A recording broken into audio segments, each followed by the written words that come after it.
I was doing some digging and watching some videos on YouTube about this one producer. His name is Pyrex Whippa.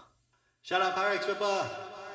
I was really interested in, like, I guess, where I could get his samples. I found this one website called the Producer's Plug. They got the ammo, I gotta say. I got these 5 kits right here that I made from one sample pack.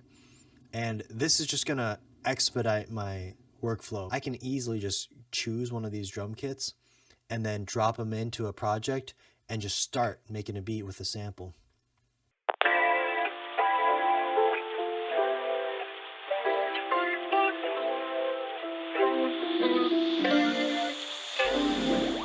Under the free sound kits, they have free producer kits, and you can choose one that you like. So what I did is I went to the Pyrex Whippa drum kit. I went to Ableton and I dropped in a new drum rack. Insert MIDI track, drop in a drum rack. I went to my user library and I went to where I saved them, which is under kits.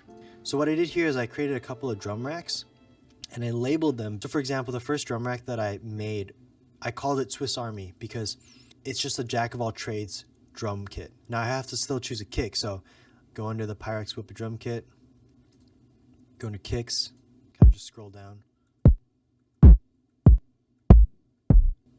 Remember, this is my Swiss Army one, so I want a kick that can kind of just hide in the beat and sit right on top of the 808 wherever it goes. I actually like this bubble one, so I'm going to drop it in C1. Then I went on and pushed it even further. I made some Latin style trap kits. So this one I called Earth Latin because it has rim shots. It has more of an earthy tone to them. So yeah, this is the Earth Latin kit.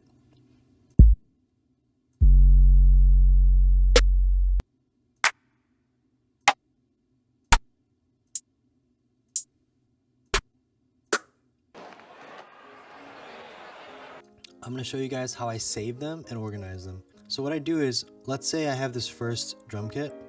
I'll go to the drum rack and I'll make sure I rename it. So this one's going to be called Pyrex Trap Swiss Army. Now the reason why I named it this way is because I wanted to identify it first by the source. This is from the Pyrex Whippa drum kit sample pack. Then I want to categorize it under trap because that's the style of music it's under. Then I do a dash so that I can identify that, okay, now we're talking about my own identification. I'm identifying this as a Swiss Army kit. As I explained, it's a Swiss Army kit because it's kind of a one kit fits all type of drum kit. So then once I have the name down, I hit the save icon right here. Then it'll automatically drop it in the drum rack. And what I do is I just hit enter, and now I have my first one. It's called Pyrex Trap. I'll go down the line to the next one that I made, and then I'll keep saving them. What you want to do before you save them is you want to make sure that all of the sample holders are cleaned up. As you can see here on my Nuance kit, this one is not cleaned up. So before I save it, I'm going to go to each sample using my MIDI keyboard and make sure that all of the samples here are not clipped or cut off. I also want to make sure that they're under the one-shot category, just so that they don't loop on accident or there's some strange warping happening. Typically, I leave the warp off, unless it's a specific type of hi-hat or a sample that's almost like a loop. I want to keep the warping off. Otherwise, it distorts the timing on it. And boom, there we go. We got 5 brand new drum kits from one sample pack, and increase in workflow is going to be insane. So yeah, I think we should make a beat. Let's make a beat so that I can show you guys how fast it is.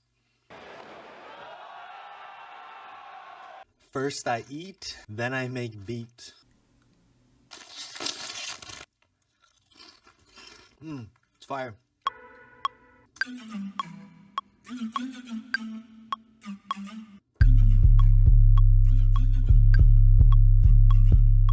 We need a little bit of suave.